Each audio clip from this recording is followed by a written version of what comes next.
Ladies and gentlemen, I may have your attention.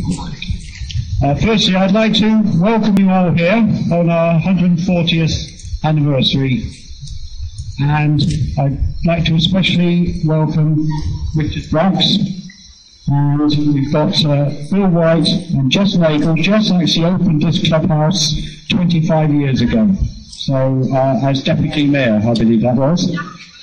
And also got, so very warm welcome to you. Also got representatives from the Dorset Wales RFU, from the Southwest fixtures, and from various clubs around. So it's really good to see you all here.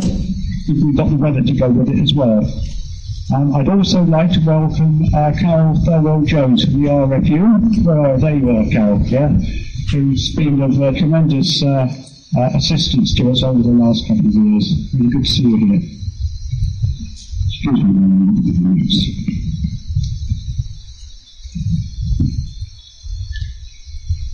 Oh yes, and Paul Wilberforce from the council as well, who's somewhere hiding. Yep. Okay, so we've got this coincidence this year. We've got, it's 140 years since the club was formed, it's 25 years since the clubhouse was opened, and it's also the Olympic year as well, with all the sailing taking place in Weymouth, so we thought, well, we'll make an occasion of it. Apologies from our most exalted member of the club, which is Willie Barjash, who currently is president of the RFU, who unfortunately can't be here because he had to go to Paris to watch the England-France match this weekend. Terrible, isn't it? Eh?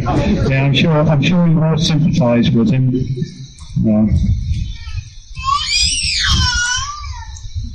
His motto for the year is to choose rugby, have fun, and make friends for life. And I think that's as good a motto as can be. Right, I'm not going to say any more because I've said too much already, so I'm going to hand over to our Member of Parliament, Richard Drax, to unveil our commemorative plaque.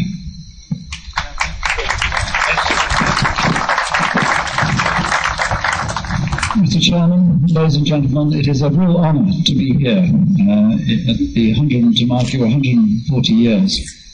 Forgive me if I refer to my notes occasionally. I don't like doing this, speaking on occasions like this, but I asked for some information about the club, and the information I got was so impressive, what the club actually does. I just wanted to recount one or two things that I think you should be praised and thanked for. First of all, can I just pay tribute to Jess Nagel, who's right beside me here, who maybe she should be doing this if you gave it to 25 years ago, and to thank you for starting the ball rolling at this location and all the good work that's gone on. I recall years ago in my prep school days, we had to play rugby because I was in a school of 82 boys, and you won the first team whether you had 6 legs, 8 legs, or 2 legs. You had to do it. And the point was, at the end of the time, you ended up in the first team. Now I can recall, and I've spoken to one or two of you here today, the great cry was tackle them low, middle.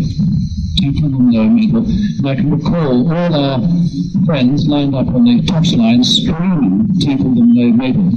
And if you came off that pitch and you hadn't tackled the opposition, and they were considerably bigger than us because our school was so small, we weren't spoken to for at least a week. And when you got your colours, you were the hero of that school. And the point of all this is that at a very young age I learned what you all know, that rugby engenders camaraderie, friendship, courage, leadership, all the things that so many, sadly, in so many parts of our life today are lacking. And this is a wonderful reminder, a scene like this, of all you do, particularly for the youth. I won't go through, as I said, there's a long list of things you all do, but I have to mention some things here which I would like to refer to, if I may. Your range, from your ladies' teams and girls' development team, both under 18s and under 15s, to players in your youth and mini section, representing England, some of whom I understand, or one of whom I think has won a scholarship to Sherborne, to holding club mark and gold standard accreditation. Again, I believe you're one of the few clubs that hold that accreditation, to hosting the district clubs and scouts who are here today. Of course, your successful senior teams who do a fantastic job, and the former chairman who is now president of the RFU. This is a most impressive list, and far from complete. But lunch awaits, and if I went on reading all the things that you do, we'd be here forever.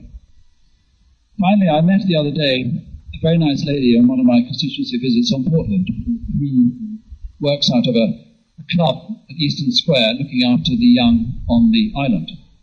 Now, as we all know, there are some parts of our community where the young cause a few problems, and there are one or two gangs in this lovely town of ours. And I said to her, why don't you form a rugby team and ask the Portland boys, I think they're called, to take on some of the Weymouth lads? She laughed and said, Richard, it's ridiculous.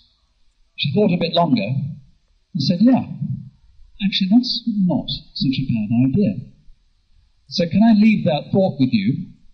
I wonder if we can get some of these boys, who, with a bit of guidance, I'm sure, we get down these rugby fields. We may need a couple of policemen to monitor the game, but we can manage that too. And just see what happens, because rugby, as you know, is a great leveller, and I feel it might just be the inspiration that they need. Finally, can I thank you all for asking me to unveil this plug, which I believe has my name on it, which is a huge honour, and thank you very much indeed. And can I wish the club, all those who play here, this graceful game of rugby, and all those who support it, a continued good fun, sportsmanship, camaraderie, and team spirit for the next 140 years. Thank you.